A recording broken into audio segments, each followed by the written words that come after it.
the field of sensation is the stickiest root when it comes to feeling separate. I mean, you think about it, even when there's a trigger, what happens? Right? And we say it's in the body, but prior to the body, like when we were infants, which is how we'll look at the moment today. But when we were infants, we didn't have the capacity to name things or to say, that's me. This body is me. And we were wide open. And then little by little, depending on, I think the contraction in the body is directly proportional to the degree of forgetting what we are.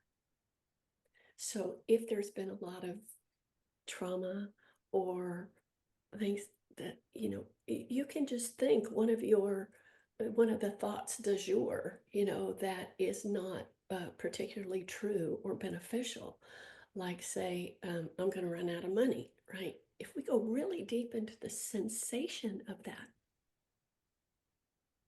we'll notice a contraction.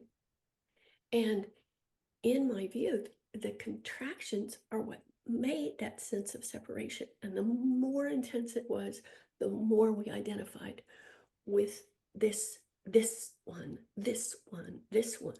And the more that contracted the lens of attention, these meetings are about how attention is being paid and relaxing that.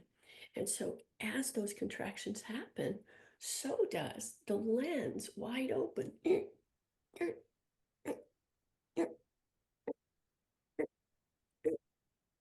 Until that is totally forgotten. And we're looking out of such a small peephole at the moment. And the peephole, let's say, I'm looking for a prop. Okay, let's say this. Okay, let's say this is the head, the imagination, the thoughts, the beliefs, the pictures, and it's playing in the imagination, yeah? But as this lens of attention, wide open, starts to shrink, and then all of a sudden, the lens of attention is really small and we're unable to see the well-being of the moment. And we're looking at the moment out of the pixels, but what we're looking through is that mental material, those mental images. And if I'm viewing this so closely, how much of what's actually happening can be seen? Yeah. So this imagined movie made of contraction generally, or can be, the more contracted, as I say, the more identified with this world as opposed to what's actually happening. And that was how any awakening or insights have happened over here, is this learning to relax attention. Oh, now I see there's something other than that. Now I put my focus on that, and all of a sudden I can see this is fabricated by the mind. Whew. But when I'm in narrow objective attention, like looking like that, this movie of the mind feels more real than what's actually happening. Anybody have that experience besides me? And so these emotional triggers, that's what they do. The brain perceives it as an emergency. All of a sudden, I become the separate self. I become this body mind who's threatened. And I say, ooh, there, it's because of that. My brain will go looking for the solution to find the cause of the distress in here. It's that thing. And then my brain, if we were to use the picture of Eric on the film, on the screen, you could see Eric's box isn't separate from our box. It may appear separate to our brain, but it's not. It's on one plane. Well, that's how the whole moment is. But the moment I take shape as the contraction of the body mind and the lens of attention narrows, now I have discovered the reason, seeming reason. And my brain has literally gotten an X-Acto knife,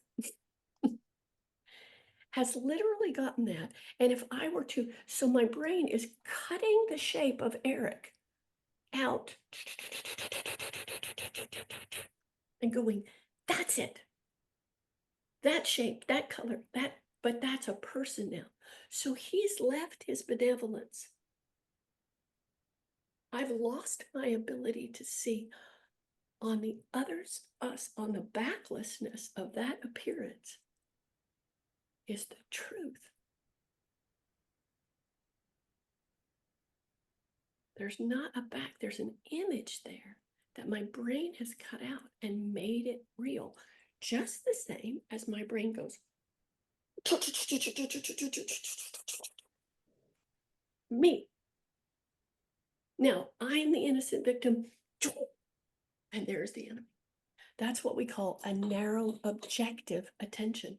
It's an emergency state of attention,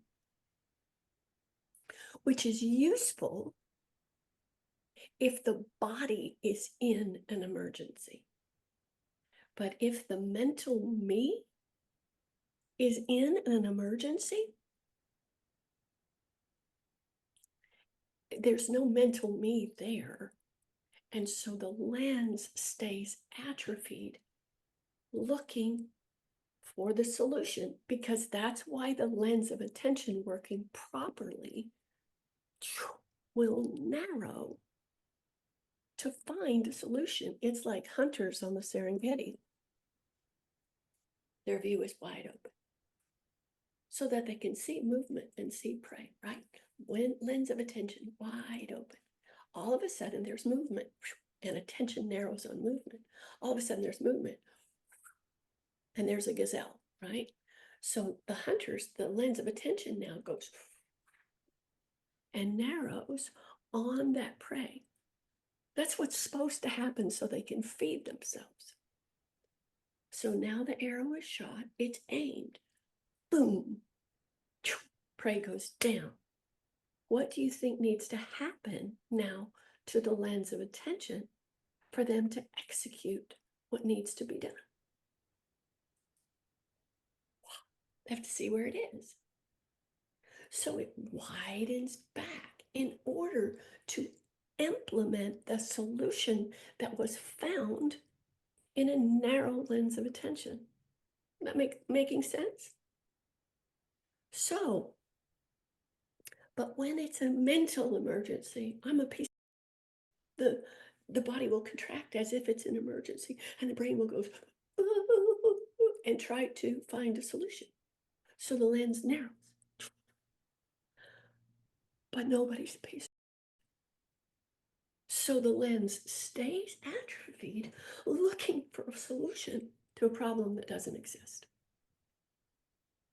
It's called a narrow emotional objective attention, the object being this fabricated me in my head. I'm in danger. I'm not safe. I'm this. I'm that. So it has nothing to do with the body anymore. And those all get mixed together. And then we start identifying with these contractions, with this mental thing, and we forget how to execute that wide open attention and see no threat, no monsters, no enemies. But how would I see that if I'm looking out of a pixelated a little hole that rests behind my perceptions. So as we become accustomed to relaxing the lens of attention and seeing well-being, these patterns, these physical patterns, will start to come to the surface to unwind. But if the mental me is, I don't want to feel that. I don't want to feel that. But it is the original sense of separation and what causes all suffering, all fear. I'm separate. I'm separate from money. I'm separate from love. I'm separate from attention. I'm separate from you. I'm separate. I'm separate. I'm separate. Out, out, out, out. So the contractions that we can start to, that want to start unwinding, the mental me is afraid of those. Oh, the mind is afraid. Oh, gotta push that down, gotta get away, gotta get away. Oh, bad, bad, bad, bad, bad, bad, bad. So this speeds up in order to distract. But these sensations, I'm winding back now to the Course in Miracles. These sensations are the roots of the separate self. And when we start to realize, oh, this feeling, the cause and effect, that situation is not causing these feelings of distress. These feelings of distress are causing my perceptions of what I see. It's backwards. It's backwards.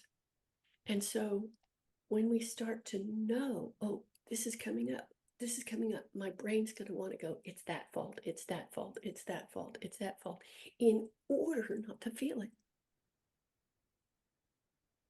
But now I go, nobody's fault. What's showing up out there is the byproduct of the feeling of separation. So what am I going to do? I'm going to do what we're going to do right now, which is relax the lens of attention in order to be able to see what's actually happening as opposed to what's not happening. And it's a function of the way attention is being paid.